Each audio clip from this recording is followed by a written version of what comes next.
Hello, my name's Mamu, and today I'm going to do a tutorial to make this very ethereal teardrop web with some pretty little sparkly jewels in it. The jewels are kind of like a secondary thing that I added in myself afterwards, but I thought it was like a nice little touch at the end. So I'll show you how to do the web, the teardrops, and create some little objects to place inside your little sparkly web space. So I hope you enjoy. Okay, so I'm going to start by adding in an image of a web. I find it's better just to work off of an image that you already have rather than trying to make it yourself, just because it'll always look better if it's based off of the real thing. So I have this image of a web that I like. I added it in using Shift A, now I'm going to do Shift A again and add in a Bezier curve. And I'm going to use this Bezier curve to create the entire web. So going into tab edit mode, I'm just going to try to create this into a straight line. So hit that and then press R to rotate the different vertices. And if you're familiar with Illustrator at all, then this becomes really easy. You're essentially just going to use this curve and align it to the lines that you see, and just follow the lines of the web, essentially. So I just rotated it to start here, and I'm going to use E to extrude this vertice out. And you can make it attached to as many points as you want or as little as you want. But I just keep on pressing E to extrude it out from these various points. And that way you're creating a line that is following the line of the web. So you just continue doing this endlessly until you get the web. So I am back in edit mode by pressing tab to go into it, and I'm just going to rotate it again. I pressed Shift E also to duplicate that vertice, and I'm taking that vertice out and pressing E to extrude and G to move. So once you put it down, you can adjust it by either rotating it on R or G to move. And you can see that my vertice as well is super small. The bigger you have it, the more the vertice will curve. But because for the most part it's pretty straight lines, I'm going to keep the vertice length small so that whenever it's going to a new vertice, it's staying straight. Once I get to these larger ones, then I'll have them curve a bit more, obviously. But for now, I just want them all to be pretty straight lines. So you just keep doing this for a little bit. So I just turned on snapping to vertices so that, because this one, they're kind of joining in. So I want this vertice to touch at that point that I made. Okay, so continuing. And this will be helpful later too once we start to do all of the surrounding web lines too, because then you can use all the points. If you did make them at every single stop, then it helps, but even if you haven't, you can just kind of guess. But this way it'll snap to every single point that you made initially when you were going on the outward lines. Okay, so now we have finished all the lines that are going outwards, and now we're going to do the spiraling lines that attach everything together. So I made another vertice, and now I'm just going to be attaching them. And now that I have this magnetic snap to tool turned on, you can see that it's able to snap directly to that point on the web, which makes it a lot more helpful, because then I know it is directly touching those areas or those spots. And I'm also going to make it a bit bigger than the actual scene, so that when I change the camera lens and angle and everything, it won't get cut off. Okay, so now we have the web done and it's looking pretty good. The one thing you want to make sure is that all the layers, the Bezier curves that you made, are all in the same layer. So now go into the Bezier curve editing, and under geometry, we're just going to give it a little bit of a thickness, just so that it's not only this just a simple line vertice thing. So clicking on it under geometry and depth, under bevel, we're just gonna bring this up. And you can see once you bring it up even a little bit, it already makes a huge difference. Obviously, a web is not that thick, so we're gonna keep it pretty small. And by holding shift, you can control a little bit more the thickness that you're aiming for here. So I'm gonna keep it at, I think 0.002. I'm gonna hide this image for a second by pressing H, just to see what I'm working with. I mean, that looks pretty good, so I'm gonna stick to that. In these areas where it's doing this weird like twisty thing, it's because the vertice is rotated strangely. So, I mean, I'm not gonna change that for every single section, but I just noticed it there in the center part, which might maybe be a little bit more obvious. So I'm just fixing it, and also trying to extend out these curves a little bit more, just so that they don't get cut off in the image when I do the final scene.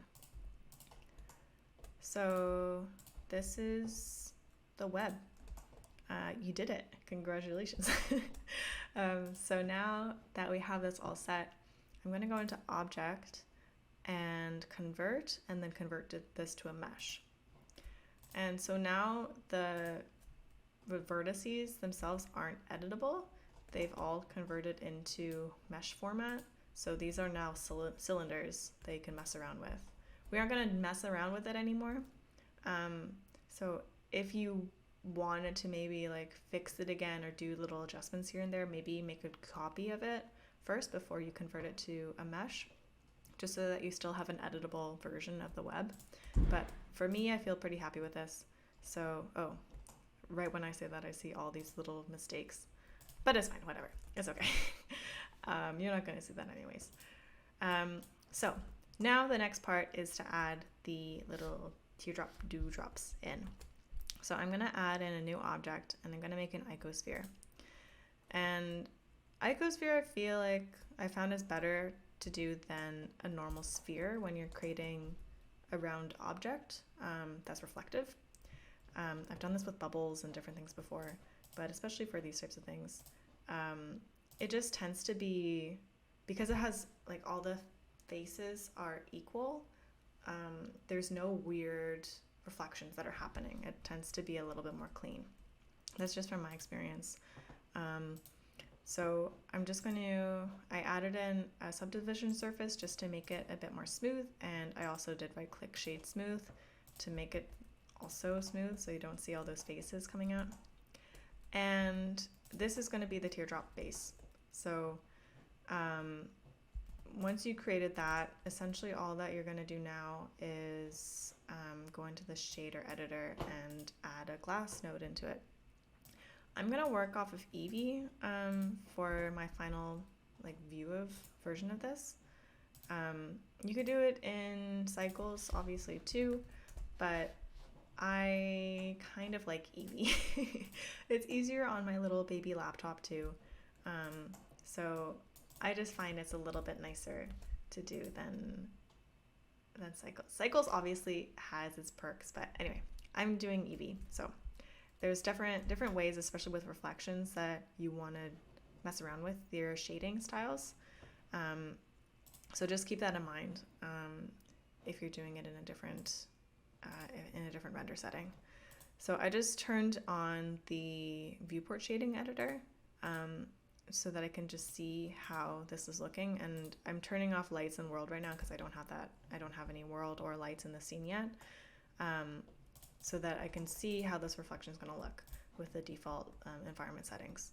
So I'm going to do Shift A and add in a glass BSDF, and then already once you do that, you have a pretty nice reflective surface, and it looks like a teardrop.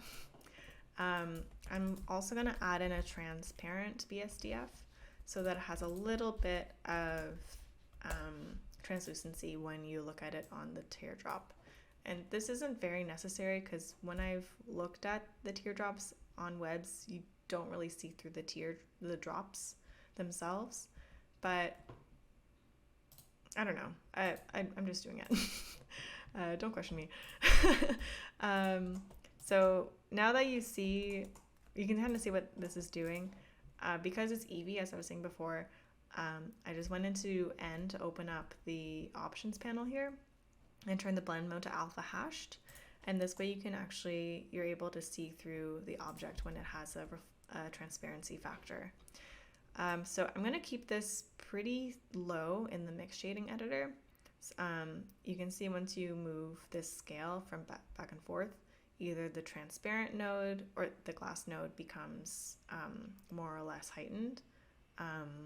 So I'm going to keep this pretty low so that it's mainly the glass shader that's showing up. I mean, this probably won't do any difference in the end, but I don't know. I have my weird ways of doing things. I feel like everyone does. Anyway, so that's the little glass object. That's all you need to do for the teardrop object. You could add some coloring to it too, which I might do in a second, but that's basically it. So now is making the teardrop attached to the web, which is actually quite easy. So clicking on the web so that it's active, I'm going into the particle settings and adding in a new particle and changing this to hair. And then I'm just gonna move this down to like 300 for now. And under render, instead of path, render it as an object. And then using the eyedrop tool, I'm just gonna click on the icosphere. So now you can see that instead of the little hairs coming off of the web, now it's the water droplet that we made. And they're all equal size right now, so I'm just going to do the scale randomness and go all the way to 1. And you can also adjust the scale of the piece in here too. So 0.5 is going to be the biggest size that you have, or whatever this number is. So I'll go 0.3, I think is good. And I also changed it to 300, and it's quite sparse, so I'll go back to 1,000 and see what happens. Maybe let's do 1,500. Yeah, that's nice. And if you don't like how it looks, like the placement of these, you can always change the seed, and this just changes the order of like how they're being placed. So you can change those around just to see if there's one that you prefer. 2 seems to be kind of nice. Now you have the tier web. It was pretty easy. So next, I'm going to move this. Right now I have it on like the flat plane axis. I'm going to rotate this so it's vertical. So I'm pressing R and then X to be rotating on the X axis, and then I'm going to type in 90. So that way it's vertically straight. That way you can already see that the reflections are a bit nicer, because before the reflections were like just looking straight down. The next thing now is to make sure that these reflections are reflecting what you want to see. So I'm switching from object view into world view, and I'm going to add in an environment texture and plug that into the background color. So I have a whole folder of textures that I've found and collected. I suggest doing this. It just makes life easier. And I found that using like kind of a bokeh pattern is nice for this, because you don't want it to be too detailed. I was trying to do something a bit more detailed before.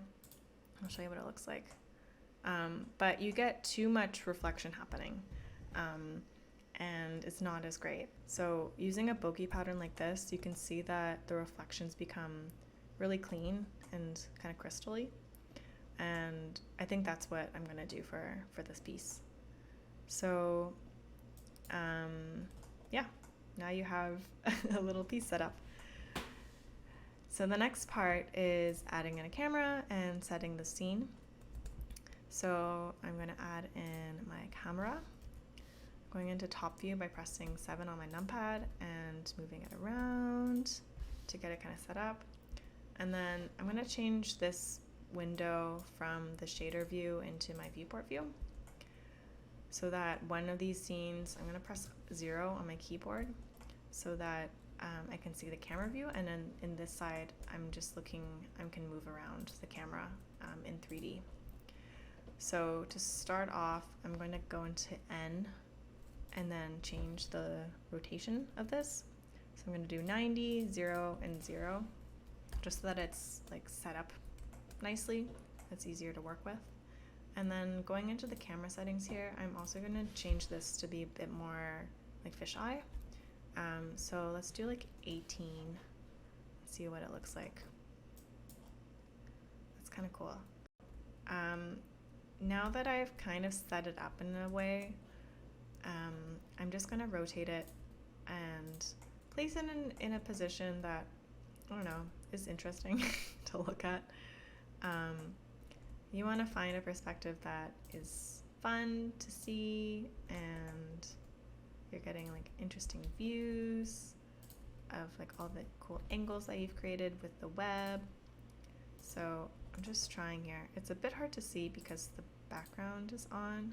I'm just going to turn it off for a second so I can just see what I'm working with. Yeah, I like that. So what I was talking about before of like making sure it doesn't get cut off, this is what's happening here right now. So just to fix this, I'm going to go into edit mode of the web, and I'm going to delete these vertices. Oops. First, you got to make sure that toggle X-ray vision is turned on so that you're getting every single vertex. Sometimes when you don't have that on, then you're only getting the ones that are visible to you instead of every single vertex. And I'm just going to extrude this out, these vertices out, so that it reaches to the edge. And I did it in sections, as you could see, so that because the way that the particle settings are set up is that they're coming off of every single face. If I just had it extrude out fully, then there wouldn't be any drops on that part. It would just be very few instead. So this way you can see quite a few more. Okay, so now we have the scene set up, and I think it's kind of cool. Yeah. It's very intense, dynamic, but we'll make it look softer and prettier. So for the background, I find it's best to use an image that you've already made. You can change the settings in Blender so that you actually have like a depth of field and create the effect of a nice like background blur, but it is a little bit finicky, and especially since we're working with Eevee and working with glass shaders, it's difficult to get the blurring and everything correct. So I find it's best just to use an image that you create yourself to make the background. So I'm going to go add in an image in images as planes and choose a blurry background that I've created already. And oops, let me do that again. I think I forgot something. I'm going to make sure that this is, instead of being principled, I'm going to make it an emission, and that way the lighting will not change on the image. So now to set it up so that it's in the same alignment as the camera, I'm going to press N to open up the transformation settings. I'm going to just copy the same locations of the camera and paste them into here. And then that way you'll see on the left side that the plane will become a square. And that's because it's now directly aligned with the camera view. And this just helps so that you don't have like a skewed background image. It all looks kind of the same as what you had made already. So that helps. Okay, so now you have the background in, you have the setting. I'm gonna add in a light now. And after this, we're gonna wanna start rendering it out just to see how it's looking.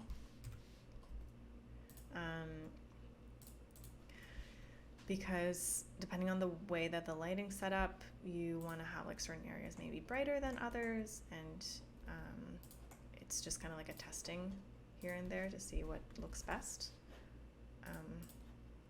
And with the lighting, sometimes you have to get it really, really bright before you actually start to see anything interesting. So I'm just gonna keep on playing around with this for a little bit. Okay, so next thing is to start doing compositing stuff. I mean, we can also make the jewels now, but I think I just want to get this basic part ready before I make the jewels. That might be a mistake, but we'll just do this. I'm going to close this window just by holding the corner and dragging it down. You can close that side. I'm going to open up a tab on this side and then change this to image editor. That way I'll be able to see the actual image of what I'm creating on this side while I'm working. So I'm going to add in a glare node. And already you can see like a lot happening in the image. So now in the areas that are beyond 1 pixels, they become really bright. And if you drag this number up or down, then it'll change the range of like which parts you want of the image to be bright or dark. If it's 0, then everything that's bright is highlighted. If it's 1, then it's more in the middle. So I'm just going to find a nice spot, and then I'm just going to change the intensity of this. So right now the mix is 0, which means that it's 50% image, 50% processed. If I move this down to -1, it's just the image that's being shown. If I drag this up a little bit, then you start to see parts of the stars kind of shining through again. And then I think it's fade that helps. You just kind of mess around with these things until it starts to look good, essentially. But yeah, just like play around with it because eventually it'll start to look nice. I'm gonna add some more light in too. I'm gonna go back into the layout view and then change this to, let me add in some more of these little spotlights. I'm gonna add another one down here and then another over here.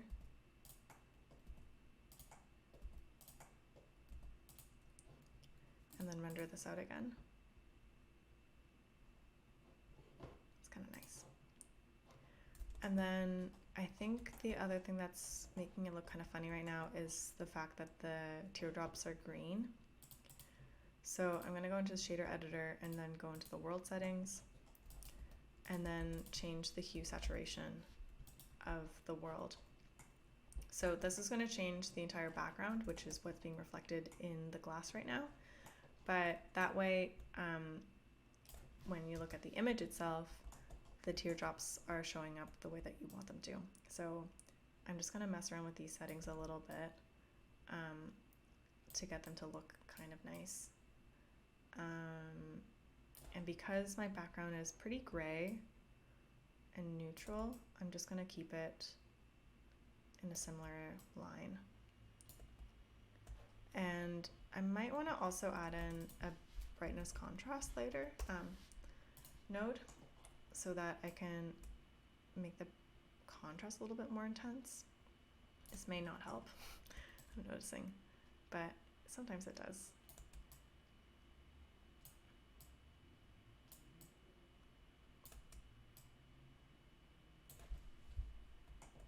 Okay, I think that's kind of nice. So let's try rendering this again.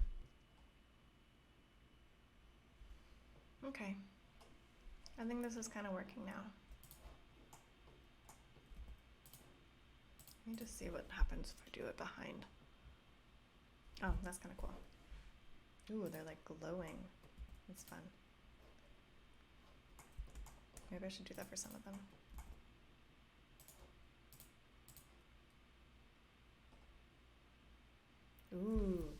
Ooh, okay, I got this.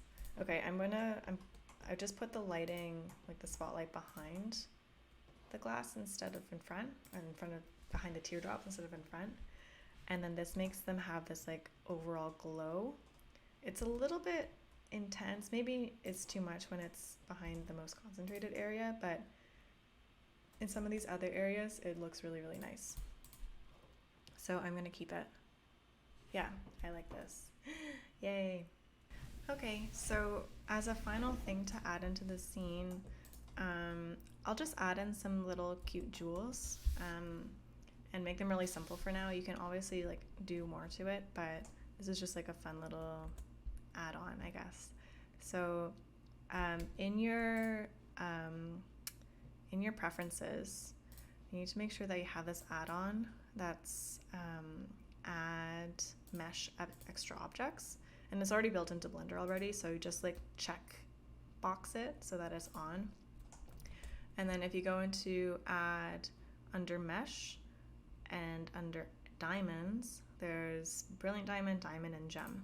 So I'm gonna add in a gem, and already you have a nice looking gem. I'm gonna make a quick material for it so that it looks like an actual gem. So I'll add in a glass BSDF. That might just be it, actually. And then I'm just gonna change the color of this. So let's make a purple one. Sounds pretty. Like a lilac-y purple, it's kind of cute. Yeah, so the purple one, and then let's make another one that's, yeah, green's cool. Like a kind of yellowy green. And then let's make another one that's pink. Cool. So what I did to make different variances in the gems is I just played with the vertices of this. So, oops. So to make a square one, I'm gonna turn on the proportional editing and grab these sides. Oops, let's grab this side and move it in. And these sides move it in, these sides move it in, these sides move it in, so that you have a more square gem. Obviously it's not perfect, but I mean, you just get the idea of it. It doesn't have to be fully perfect here. It's just to give a little bit more like depth and interest into the scene that you're creating. So that one is like a new type of gem now. We can also try to make a heart one, maybe, if this works. Let's see if, yeah, I just turned on the mirroring on the x-axis so that whatever I'm doing is happening on both axes. So I'm just grabbing these sides, pulling them in, this side pulling it in, this side pulling it down, and then, oops. I think I need to add another vertex right here to make this work. So I'm gonna click Shift R to add a vertex in, and then I'm gonna pull this down. There, and then you have a little heart-shaped, so cute, little heart-shaped gem. I'm gonna just bring this up so that the back doesn't look super weird. But yeah, so you can make a ton of different ones. Let's make also, what else is fun? Maybe like a kind of star one. Is that hard? Maybe that's too hard. Let's see. Let's turn on proportional editing or mirrored editing, and let's try. Let's see what happens. I'm gonna add a point into each of these corners here, on every other corner. And then just by pressing Shift R, and then I'm gonna pull these out in some way. And then maybe pulling these in. Okay, I also need to add vertices in each corner here too. I'm doing it very quickly, sorry. I'm just pressing Shift R, yeah, to make a new vertex, and then if I just click and release, then it makes the point appear in the middle. And you could always drag them around too to move it, but I'm just keeping it in the middle. Okay, and I have a kind of a diamondy one. That's kind of fun. Maybe it's too sharp though. Let's pull this in. Like obviously these aren't real diamond shapes.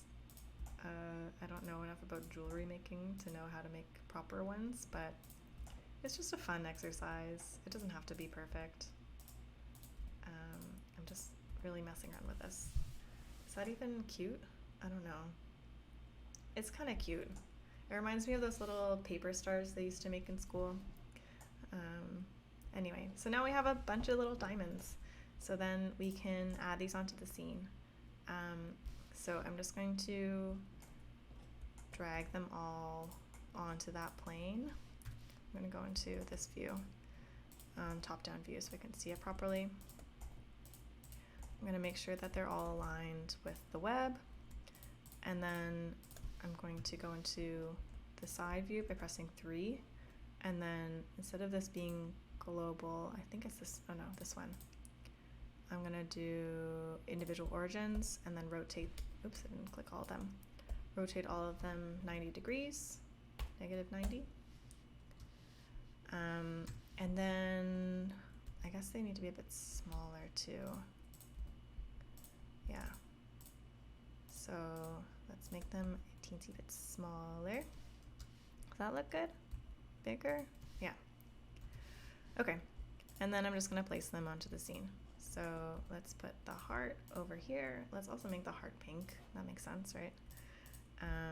This one can go in this corner. This one can go here.